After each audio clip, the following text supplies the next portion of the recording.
Pada saat itu Mbah Hasyim nggak terkenal, nggak dikenal itu pada saat itu. Kemudian bergulir lagi. Adanya taswirul afkar. Taswirul afkar tidak mampu.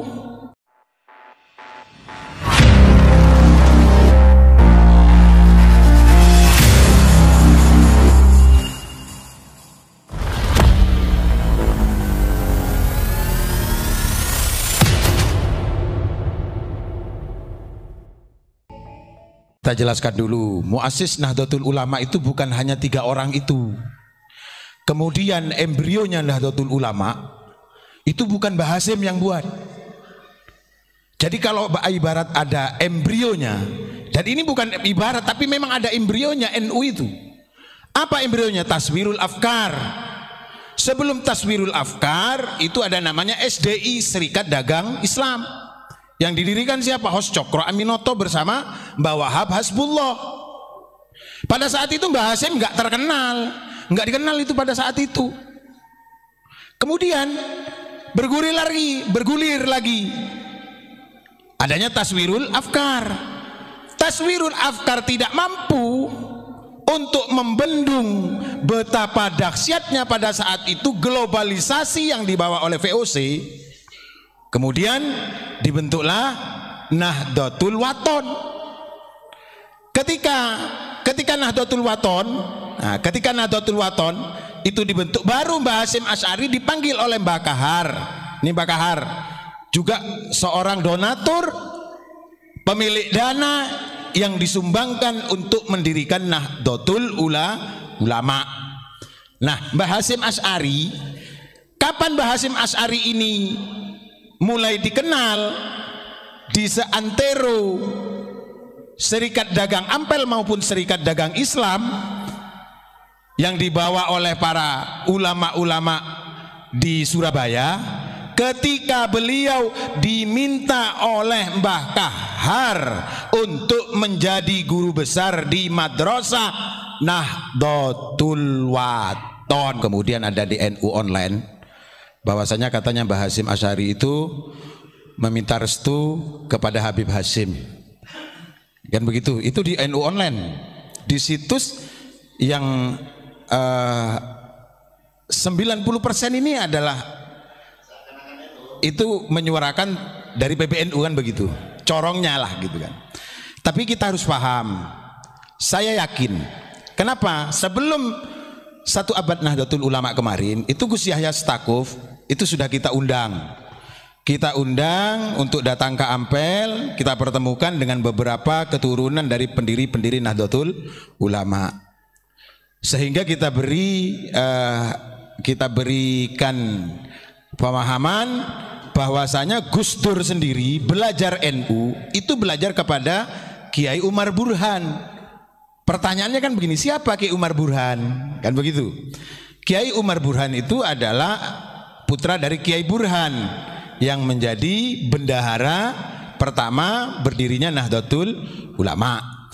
Itu satu. Yang kedua, Langgar Gipo yang selama ini pernah ditugaskan oleh Abu Ya Gufron kita untuk mencari keturunan Kiai Hasan Gipo. Jadi ketemulah dengan Gus Yunus itu kan, ketemu dengan Gus Yunus. Nah di sana ternyata memang ada sejarah bukan pembelokan, tapi ini sejarah ini tidak komplit, artinya tidak lengkap. Kalau selama ini yang di framing itu hanya 3 ulama, Mbah Hasyim Asy'ari, Mbah Wahab dan Mbah Bisri Samsuri, ternyata muassis NU ini yang menjadi struktur itu ada 32. Termasuk diantaranya itu ada dari menantu Syekhona Khalil Daramuntoha. Ketika itu Daramuntoha beliau yang mewakili Syekhona Khalil untuk menemui 66 ulama itu. 66 ulama yang akan sowan ke Syekhona Khalil. Ternyata dari 66 itu ada 313 ulama, Kiai. Nah, ini tidak disampaikan. Bagaimana tiga ulama ini bisa mendirikan Nahdlatul Ulama, sementara mohon maaf Mbah Wahab Hasbullah ketika mendirikan Nahdlatul Wathon, beliau pada saat itu menjadi menantu Kiai Muso Kertopaten, menjadi menantunya orang Surabaya. Kita tahu jarak tempuh pada saat itu, kita bisa bayangkan ini tahun 1900 itu Jombang dengan Surabaya betapa sulitnya transportasi. Kemudian bagaimana Mbah Hasyim Asy'ari yang belum dikenal di kalangan Surabaya bahkan mancanegara. Mohon maaf, tulisan Rois Akbar itu bukan pada masa Mbah Hasyim hidup. Ini sudah pernah kita sampaikan. Kapan? Ketika kita berbicara itu dengan putune Mbah Wahab, dengan cucunya Mbah Wahab sendiri. Jadi Rois Akbar itu gelar yang diberikan oleh Mbah Wahab Hasbullah ketika Mbah Hasyim sudah tidak ada. Sudah tidak ada. Kenapa? Karena Mbah Hasyim Asy'ari tidak berkenan dengan gelar seperti begitu. Tapi karena ini adalah penghargaan agar apa? Agar semua orang-orang yang mengaji kepada Hadratus Syekh ini bisa memahami apa yang dimaksud oleh Hadratus Syekh. Barang siapa yang membesarkan merumat Nahdlatul Ulama, maka ia aku doakan anak cucunya husnul khotimah. Kemudian Mbah Hasyim Asy'ari, gelar Hadratus Syekh itu yang memberikan juga Mbah Wahab Hasbullah. Lili bara begini, Mbah Wahab Hasbullah itu kemana-mana. Yang keluar negeri itu Mbah Wahab Hasbullah dengan Kiai Raden Asnawi. Termasuk Komite Hijaz. Komite Hijaz ini bukan murni sendiri dari Mbah Hasyim Asy'ari. Jadi Komite Hijaz itu sebelum NU ada, Komite Hijaz ini sudah dibentuk. Oleh siapa? Oleh amanat Syekh Nawawi kepada santri-santrinya.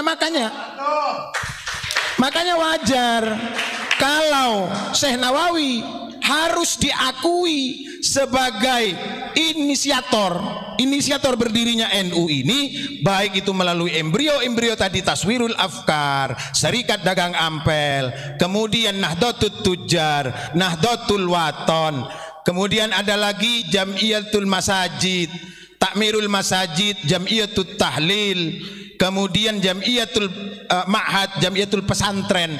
Ini adalah embrio-embrio yang didirikan oleh keluarga besar Ampel.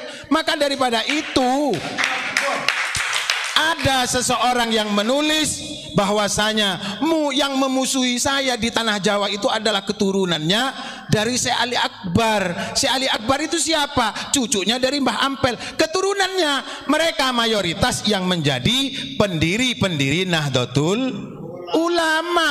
Ini tidak disampaikan oleh siapa? Enggak tahu memang PBNU. Apa karena memang PBNU tidak tahu, atau tidak tahu menahu, atau memang tidak mau tahu? Loh, ini pernah disampaikan oleh siapa? Oleh Gus. Jadi inilah, kita jeda sejenak ya. Ini kalau bicara NU semangat.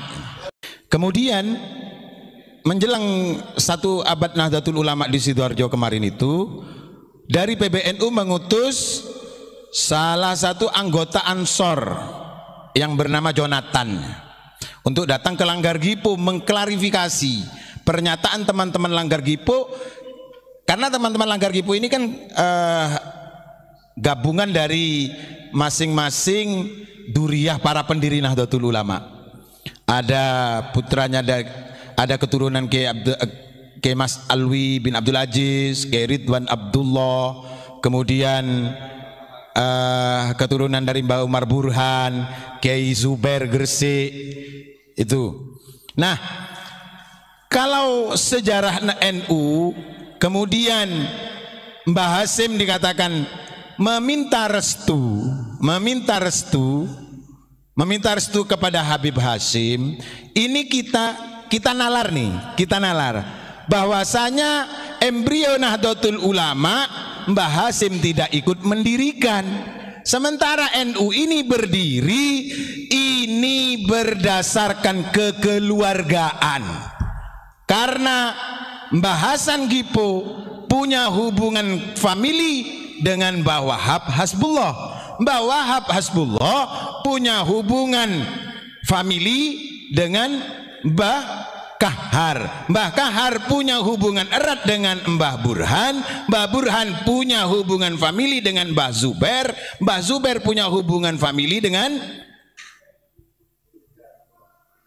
Jadi masing-masing ini bereratan, saduluran. Kenapa kok bisa berhasil? Kenapa kok bisa berhasil mendirikan itu? Karena beliau-beliau tidak hanya bicara, tapi juga mengeluarkan dana, mengeluarkan dana itu. Artinya apa? Ada yang mendanai. Nggak mungkin kalau organisasi ini diplot atau dimonitori oleh orang luar, kemudian yang mendanai adalah orang-orang pribumi, nggak mungkin. Jadi KP ini saduluran. Para pendiri-pendiri Nahdlatul Ulama itu, makanya kalau ingin mencari sejarah NU yang asli bukan di Jakarta, tapi di Surabaya. Karena pendiri-pendiri NU itu banyak di Surabaya. Nah, ini ada lagi yang mengatakan begini.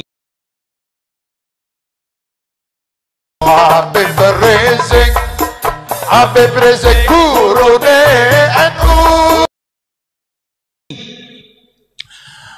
Ada lagi yang mengatakan Habib Rizik itu gurunya NU, Habib Taufik gurunya NU. Ini perlu diperjelas. Sebelum Nahdlatul Ulama berdiri, konflik nasab itu sudah ada. Jadi tidak mungkin kalau Mbah Hasyim Asy'ari itu kemudian berguru kepada Habib Rizik, kemudian Ki Ridwan berguru kepada Habib Taufik, itu tidak mungkin, gitu loh. Ini karena jelas ya yang menyebutkan bahwasanya ini adalah gurunya NU, ini gurunya NU. Ini adalah apa? Jangan sampai ada pembelokan. Kapan efeknya? Efeknya itu bukan sekarang, tapi nanti 10, 20, 30 tahun yang akan datang. Wong NU dengan Robitoh Alawiyah berdiri ini setelah Nahdlatul Ulama berdiri. Berarti sebelum ada Robitoh Alawiyah belum ada gelar Habib. Di Surabaya sampai saat ini itu tidak viral Habib, yang viral Wan, abang, kakak, itu yang viral. Jadi kalau ini dikatakan beliau itu adalah guru Nahdlatul Ulama, ini perlu diperjelas, dibuktikan. Coba suruh klarifikasi. Kalau diklarifikasi, ini ngomong depan duria-durianya pendiri Nahdlatul Ulama. Mohon maaf, ulama Nusantara ini, ulama-ulama Jawa, ulama-ulama Madura, ulama-ulama Sumatera, Kalimantan, ini adalah poros dunia. Siapapun mengakui, bahkan baru-baru ini mengakui, ada yang mengakui apa? Bahwasanya orang yang mahir di bidang agama bukan harus orang Arab. Karena ini beliau adalah mufti dari ilmu yang berada di Hijaz. Loh, coba. Siapa? Syekh Nawawi. Makanya wajar dan harus, dan alhamdulillah Kiai, 1 abad Nahdlatul Ulama kemarin Rais Suriah PBNU mengakui bahwasanya beliau Syekh Nawawi Al-Bantani memiliki kiprah dengan berdirinya Nahdlatul Ulama. Loh, ini perjuangan, bro. Kalau Syekh Nawawi tidak diperjuangkan, banyak kiai-kiai yang lupa dengan jasanya Syekh Nawawi. Makanya ada yang memperjuangkan mengangkat Syekh Nawawi. Ini satu gelombang besar ini. Sebuah badai besar. Bagi apa? Bagi peradaban keilmuan. Karena Karena apa? Karena Syekh Nawawi ternyata yang berusaha dipadamkan oleh orang-orang tentang ajaran Syekh Nawawi yang menukil dari ulama sebelumnya, ini banyak ingin dipadamkan perjuangannya. Satu, perjuangan beliau dalam akidah Ahlus Sunnah wal Jamaah. Syekh Nawawi Al-Bantani pernah berkunjung ke Ampel, menemui salah satu keturunan dari Bahsunan Ampel yang bernama Kiai Marzuki. Beliau menanyakan kitab ini 15 tahun sebelum beliau wafat, sebelum Syekh Nawawi wafat. 15 tahun sebelum Syekh Nawawi wafat, beliau menanyakan kepada Kiai Marzuki kitab Ihya Ulumuddin yang bertuliskan aksara Jawa.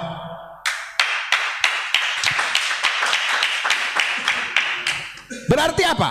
Berarti memang di Jawa ini apa yang dikatakan oleh Kiai As'ad Samsul Arifin, bahwasanya akidah Ahlus Sunnah wal Jamaah dititipkan oleh Rasulullah, diperintahkan oleh Rasulullah kepada Raden Ahmad Rahmat Sunan Ampel, ini benar adanya. Karena apa? Karena Syekh Nawawi menginginkan kitab itu untuk diedukasikan, untuk ditarbiyahkan di Hijaz. Ini loh, Ihya Ulumuddin zamannya Mbah Sunan itu masih ada. Masih ada, ini ada yang megang ini. Jadi NU itu kalau dibilang punya sanad, muktabar sanadnya ke ulama Nusantara dan Wali Songo. Sementara dari saudara-saudara itu mengakui betapa keilmuan ulama Nusantara ini sungguh sangat luar biasa. Nah, ini kembali lagi, kalau tadi minta restu, inti minta restunya kapan? Dijelaskin dong. Kemudian buktinya mana? Kan begitu. Sementara Mbah Hasyim Asy'ari dalam embrio Nahdlatul Ulama saja tidak ikut mendirikan kok. Nah, kemarin itu ada yang menyatakan bahwasanya Mbah Hasyim Asy'ari yang mendirikan Nahdlatul Tujjar. Nahdlatul Tujjar itu kita tahu apa Nahdlatul Tujjar? Kebangkitan para pedagang. Kapan Mbah Hasyim Asy'ari jadi pedagang? Nah, ini kita kanter, kita tunjukkan kepada tim kreatif itu. Akhirnya apa? Karena Mbah Hasyim tidak ikut mendirikan Nahdlatul Tujjar. Nahdlatul Tujjar itu yang mendirikan adalah Mbah Yai Hasan Gipo. Kemudian ada yang mengatakan Kiai Hasan Gipo itu bukan kiai, itu saudagar. Ini perlu tabayun lagi. Siapapun yang mengatakan Mbah Hasan Gipo itu bukan kiai, perlu ditabayuni lagi. Ini kita kadang-kadang kan belajar sejarahnya itu sepotong-sepotong, tidak betul-betul mau menggali dan mempublikasikan, tidak mau adanya edukasi. Artinya apa? Memberikan pemahaman-pemahaman yang lansam, yang berkelanjutan. Sehingga apa? Sehingga kita gampang untuk dipotong di tengah jalan. Tapi ingat, kata Mbak Yai Halwani apa? Jangan sering memotong sejarah orang supaya sejarahmu tidak dipotong oleh Allah Subhanahu wa taala. Jadi seperti itu. Ini pentingnya edukasi. Kalau kita belajar bagaimana keterlibatan dari Pondok Pesantren Sidogiri, ternyata ini masih keluarga. Keluarga dari siapa? Keluarga dari Syekhona Khalil, karena kakeknya satu. Dari siapa? Kiai Asror. Kiai Asror dari Sayyid Sulaiman. Sayyid Sulaiman dari Mbah Sunan Gunung Jati. Maka wajar kalau Abuya Gufron ketika meluruskan Mufarraqah NU di Jombang, beliau datang ke Sidogiri. Ternyata ada trah sama-sama dari keturunan Sunan Gunung Jati. Makanya berani untuk tabayun. Loh, ini loh ulama gentleman. Jangan hanya diam aja.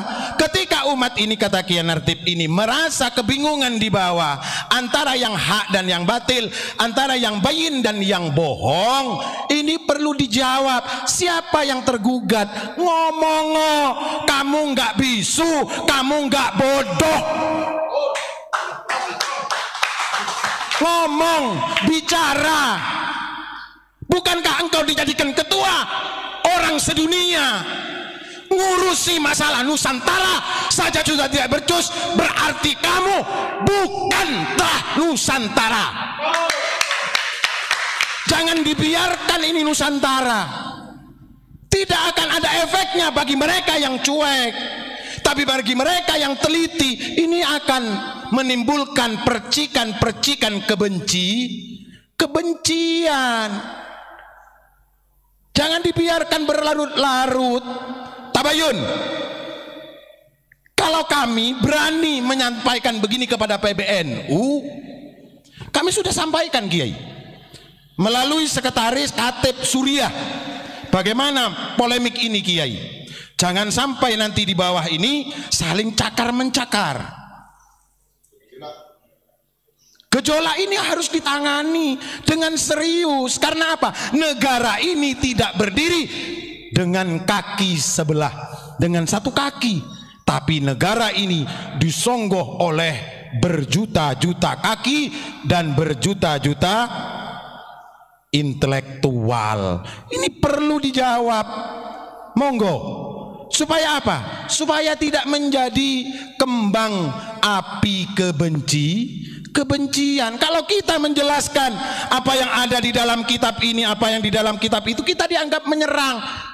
Ngapain lu beli kitab? Ngapain kitab itu ditulis? Udah bakar aja kitab-kitab itu. Berarti Indonesia sudah tidak butuh kitab, tidak butuh ilmu. Ulama Indonesia sudah tidak mau berpegang teguh kepada ulama.